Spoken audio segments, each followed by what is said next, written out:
काफ़ी दिनों से रसिया यानी रूस और यूक्रेन के बीच एक संघर्ष चला आ रहा है, जो कि युद्ध की स्थिति में बदलते हुए दिखाई दे रहा है। आखिर क्या कारण है कि रूस यूक्रेन के ऊपर इतना हावी हो रहा है और उसकी ज़मीन पर कब्जा करने की पूरी पुरजोर कोशिश में लगा हुआ है? आइए इस वीडियो में हम जानते हैं आखिर क्या यह ऐतिहासिक और रणनीतिक कारण है कि रसिया यूक्रेन पर हमला करना चाहता है।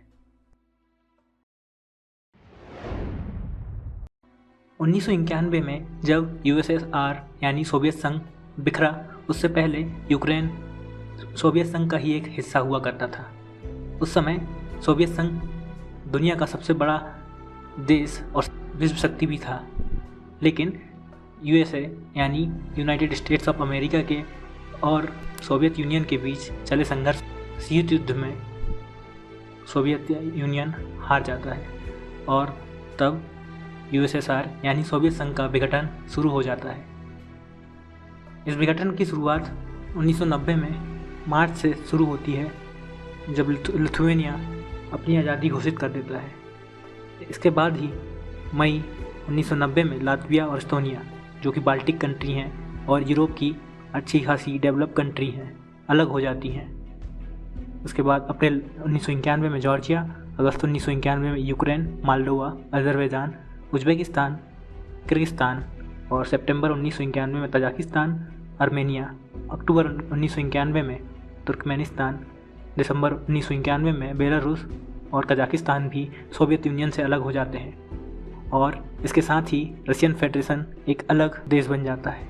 इसके बाद से ही रशियन फेडरेशन यूक्रेन को अपना हिस्सा बनाना चाहता है, क्योंकि उसका ये मानना है कि लंबे समय से यूक्रेन रशिया का अभिन्न हिस्सा रहा है और वहाँ की संस्कृति और हाव भाव रशियन जनता से मिलते जुलते हैं।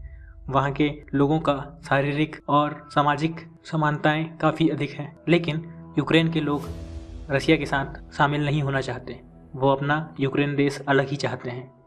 यूक्रेन में 30 सालों के इस इतिहास में 7 नए राष्ट्रपति आ चुके हैं, लेकिन रशिया में कुल मिलाकर 3 ही राष्ट्रपति अभी तक रहे हैं और पुतिन ने अपना कार्यकाल 2036 तक बढ़ा लिया है।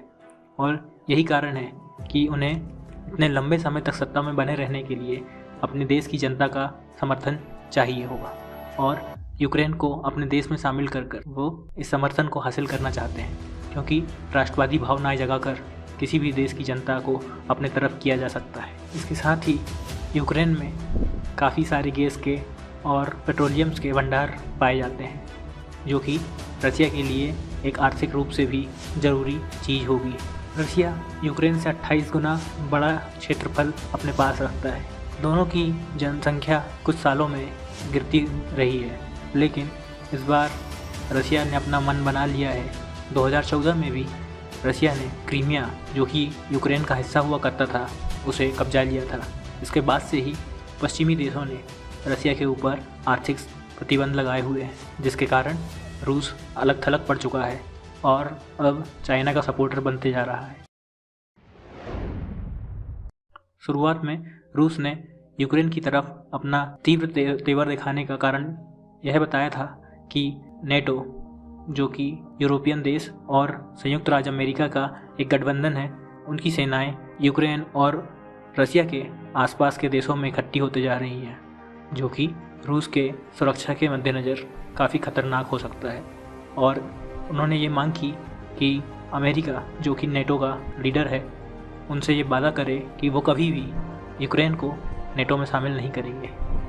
लेकिन अमेरिकी राष्ट्रपति जो बाइडेन ने ये वादा करने से साफ इनकार कर दिया और इसके बाद से ही रूस ने यूक्रेन के ऊपर दबाव बनाना शुरू कर दिया। उसे 3 तरफ से रशिया ने अपनी मिलिट्री के द्वारा घेर लिया है और हालात ऐसे बनते जा रहे हैं कि युद्ध कभी भी छिड़ सकता है। इसी बीच अमेरिकी राष्ट्रपति जो बाइडेन ने रूसी राष्ट्रपति पुतिन को आगाह किया कि अगर वो किसी भी हालत में युद्ध करते हैं तो यह किसी के लिए भी अच्छा नहीं होगा और काफ़ी बड़ा युद्ध छिड़ सकता है। और जाने माने रणनीतिकार और रक्षा विशेषज्ञ यह बता रहे हैं कि अगर युद्ध छिड़ता है तो यह काफ़ी भयानक और विध्वंसक हो सकता है, जो कि तीसरे विश्व युद्ध का रूप ले सकता है। और क्योंकि रशिया और अमेरिका दोनों ही न्यूक्लियर पावर्ड कंट्री हैं, तो यह एक परमाणु युद्ध का रूप भी ले सकता है, जो कि पूरे विश्व के लिए ही भयंकर साबित हो सकता है। अगर किसी भी हालत में युद्ध छिड़ता है तो भारत के पास दो चॉइसेस होंगी कि वो रसिया और चाइना के समर्थन में रहता है या फिर पश्चिमी देशों, जिसका leader United states of America है, उनका समर्थन करता है। इन दोनों ही विकल्पों में इंडिया के पास चुनने के लिए सिर्फ एक ही विकल्प होगा। तब यह काफ़ी मुसीबत भरा हो सकता है कि भारत किसका साथ देगा, क्योंकि अगर भारत रसिया और चाइना का साथ देता है तो पश्चिमी देश हमसे काफ़ी नाराज़ हो सकते हैं और वर्तमान स्थिति को देखते हुए हम ये रिस्क नहीं ले सकते। लेकिन दूसरी तरफ अगर हम पश्चिमी देशों का समर्थन करते हैं तो हमारा पुराना मित्र मुल्क रसिया हमसे दूर होता जाएगा और चाइना के काफ़ी करीब हो जाएगा, जो हमारे लिए काफ़ी हानिकारक हो सकता है। और इसी बात का फ़ायदा उठाकर पाकिस्तान भी रूस से अपने संबंध मजबूत कर सकता है और यह हमारे लिए किसी भी हालत में अच्छा नहीं होगा। तो देखना होगा कि भारत अपने दोनों ही साथियों को कैसे संभालता है और युद्ध की स्थिति में किसका साथ देता है। तब तक के लिए धन्यवाद और इसी तरह की वीडियोस देखने के लिए सब्सक्राइब कीजिए नॉलेज अनलिमिटेड।